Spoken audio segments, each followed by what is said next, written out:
Stabiliser son poids, le vrai défi après la perte de poids. Comment y arriver sans frustration? Salut tout le monde, c'est Soraya et bienvenue dans ce nouvel épisode de NutriVibes. Aujourd'hui, on va aborder ce sujet qui est parfois un petit peu délaissé. Imagine, tu as perdu du poids, mais maintenant tu flippes. Tu sais que le plus dur, c'est pas tant de perdre, mais c'est de ne pas reprendre. Parce que si tu as déjà fait des régimes, tu connais ce schéma. Tu perds du poids, t'es fier, tu te sens bien, mais après quelques semaines, tu te relâches, tu reprends des anciennes habitudes et bam, tu remontes sur la balance et tout est revenu. Et parfois même avec un bonus. En fait, c'est l'effet yo-yo. C'est un problème métabolique et psychologique. Mais la bonne nouvelle, c'est qu'il y a des solutions pour stabiliser ton poids durablement et c'est ce dont on va parler aujourd'hui. Pourquoi 95% des gens reprennent du poids après une perte? En fait, si tu veux stabiliser ton poids, il faut comprendre ce qui fait que la plupart des gens échouent. C'est important de comprendre ça aussi. 1. Ton métabolisme s'est adapté. Quand tu perds du poids, ton corps détecte une sorte de menace. Il pense que tu es en famine. Il ralentit ton métabolisme pour brûler moins de calories. Du coup, résultat, quand tu recommences à manger normalement, ton corps stocke plus facilement. Ensuite, ça on en avait déjà parlé dans un ancien épisode de podcast, ton cerveau veut retourner aussi à des anciennes habitudes. La perte de poids, c'est souvent une période où tu es hyper focus. Mais une fois que l'objectif est atteint, tu as tendance à vouloir retourner dans tes anciennes habitudes, tes anciennes routines. Et en fait, tu as le biais cognitif du retour au confort. Et du coup, effectivement, tu te dis, je reviens comme avant. Et du coup, la solution à tout ça, c'est de reprogrammer ton corps et ton cerveau pour la stabilisation. Et je vais te montrer comment.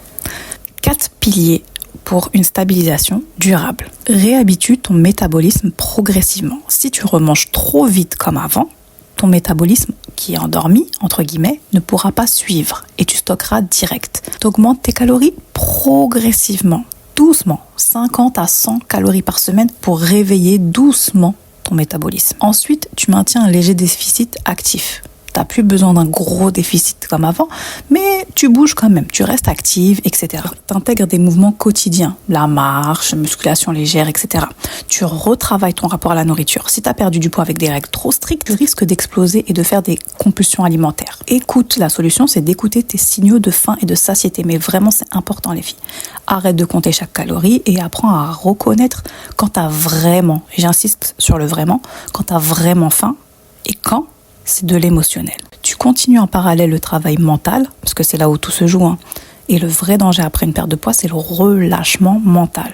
Donc ancre, comme j'avais dit dans un ancien épisode, une identité de personne stable. Ne te définis pas comme quelqu'un qui a perdu du poids, mais juste quelqu'un qui prend soin d'elle tout le temps. Je te donne un plan d'action, par exemple, moi j'ai fait. Ceci est juste un exemple, d'accord? Je vous dis moi ce que j'ai fait. Je vous donne un exemple concret d'un plan d'action immédiat que j'ai fait. Premièrement, monter lentement les calories. Prioriser les aliments riches en nutriments, protéines, fibres, bons gras.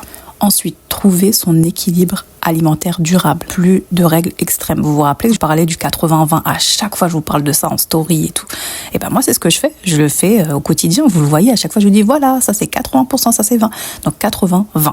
Ensuite, apprendre à gérer ces écarts sans culpabiliser. Oui, vous pouvez manger des pizzas sans faire exploser la balance. Et vous voyez, encore une fois, quand je vous partage moi un petit peu ce que je fais, vous voyez que je me fais plaisir quand même. Ensuite, construire des habitudes qui durent. Continuer à bouger au minimum chaque jour. Des mouvements. Je ne vous parle pas de courir, sauter partout, mais soyez en mouvement. Et ensuite, travailler le mindset. Stabiliser, c'est pas une fin, c'est une évolution. Perdre du poids, c'est une étape. La stabilisation est le vrai défi. Vous ne devez pas juste garder votre poids et tout le temps être en alerte, en hypervigilance, mais juste adopter une identité de personne qui se sent bien dans son corps. Pour ça, en fait, ça ne se fait pas en comptant ses calories à vie, en construisant un mode de vie que vous pouvez tenir sur le long terme. Ça sera tout pour aujourd'hui les filles, on en reparlera un peu plus longuement. N'hésitez pas à partager cet épisode, à mettre un petit 5 étoiles et puis on abordera un peu plus longuement.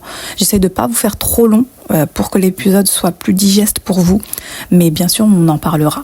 Et puis si vous voulez aller un peu plus loin, j'ai mis en description mon petit e-book gratuit que j'avais fait il y a quelques temps où dedans j'explique un petit peu comment j'ai perdu 50 kilos et je vous mets également des menus et des recettes qui sont hyper simples à faire. On se retrouve très bientôt pour un prochain